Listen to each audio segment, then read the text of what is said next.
You're listening to Evergreen Media Network. I am Cindy Schwartz, and this is the Patient Partner Show. Jeannie Roller and I talk on this show, this podcast, about different medical issues, and we found that a lot of the stuff happened to us, sadly enough, which is why we wanted to start talking about it, and we've done it for a couple of years now, Jeannie, you and I, and we've had many people on here that we've interviewed, and we've also had people that don't want to come on the show and don't want to, really, it's too personal. They're too, mortified and just embarrassed about a lot of this stuff. And I don't blame them, because a lot of it is embarrassing, which, we had a show about that, about humiliation, embarrassment, and all those kind of things. And I wonder why the medical industry, we even have to have this conversation. And you sent me this article, and it is on the ProPublica website, and I appreciate ProPublica for talking about some of these things. Kudos to them, because you and I have had so many brick walls put up when we've contacted different avenues, different media avenues, and what have you, about even talking about this. And 99% of the time we've been told, at least in my instance, that this didn't happen to you. This is, part of the procedure. That's just the way it is. Suck it up. We don't know what you're talking about. There wasn't any patient harm. It goes on and on and on. And this particular article I want to talk about is titled "When Harm in the Hospital Follows You Home." It was written March 21st of 2013, so more than 10 years ago. And the person that wrote it, his name is Olga Pierce.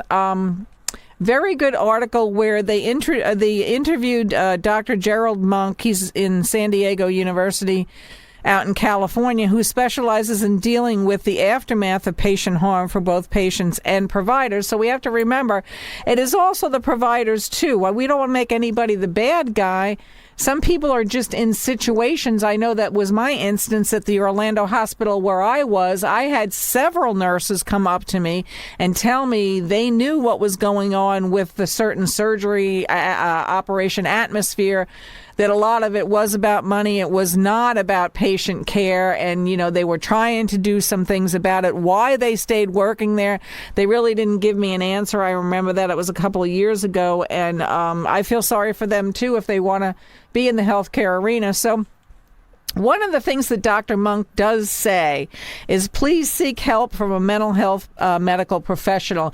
It's kind of hard to tell yourself that when you've just been harmed in the medical system, but I'm here to say I did do that, and I did find very good care. It's not everyone across the board that is the people that are harming patients and harming what have you. So some of the quotes that are in the article is, I think about what happened to me day and night. So that was a harmed patient. Absolutely. Jeannie, what about you? I mean, you can't get it out of your mind, and you do wind up with medical PTSD, or however you want to label it. Well, I like the quote that Robin Carr put in here, patient harm survivor. Her quote is, "How is it possible to move past medical harm when every single aspect of life is impacted by it, when absolutely everything a person believed about doctors, lawyers, oversight agencies, insurance companies is turned upside down and inside out?" And that pretty much sums up the way that we feel. Every one of these people, agencies, let us down. In my husband's harm story, we got nothing from none of them. Mm-hmm. And so what do you do then, Jeannie? I mean, I feel myself personally that I have to, because of ongoing medical issues, have to stay in the medical community. But I also do seek alternative treatments whenever I possibly can. And I now ask, and I'm not always successful, believe me, I'm not.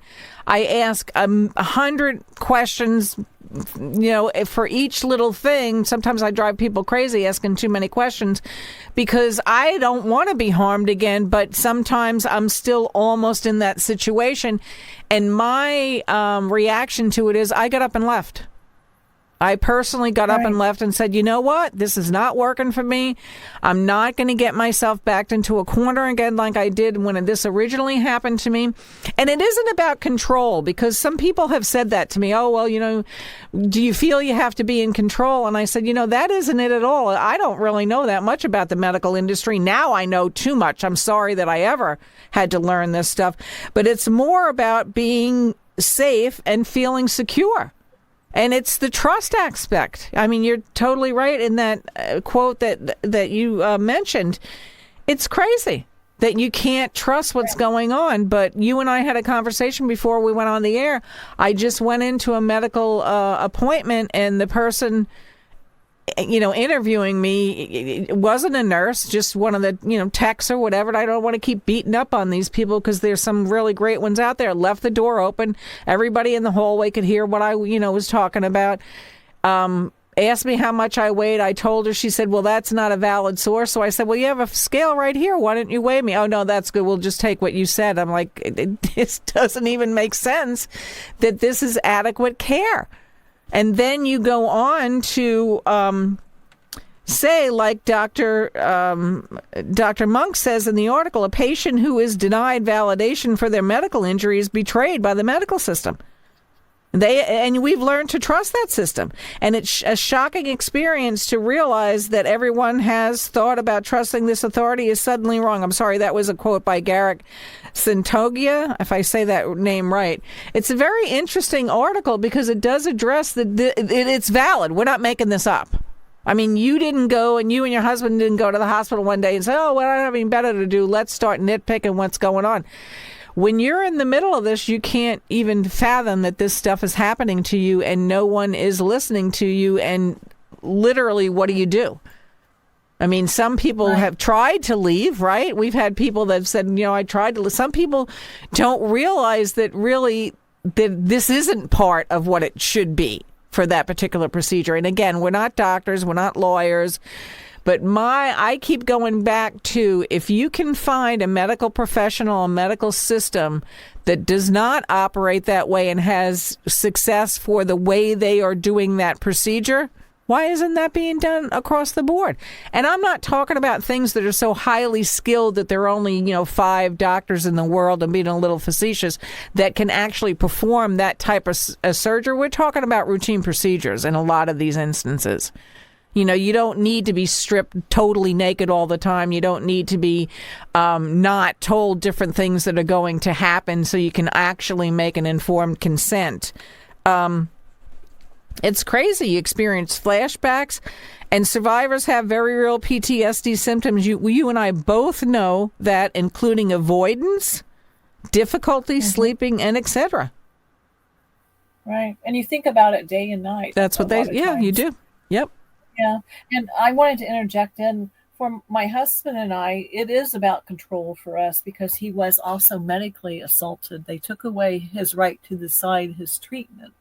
So for us, it is about control, that we never ever want to let them decide what treatment is going to be again. So, And so does that go along with you getting enough information from the people to be able to make an informed, educated decision? Right. Yeah. Well, we research everything to the T. We always have, but because they termed it an emergency, they were able to circumvent us and drug him and do it. Mm-hmm. And so he never ever wants that to happen again, because he knew there were other methods. They just chose the method that they wanted to do. Right. And no one should have that much control over someone else's body.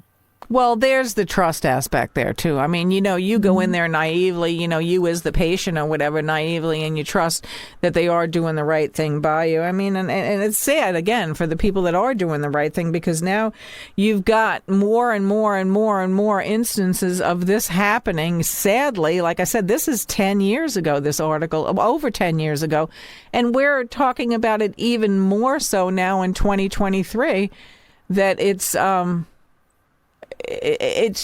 not stopping. It's getting worse. And why? That's the question I keep asking. Why, when it can be done so differently?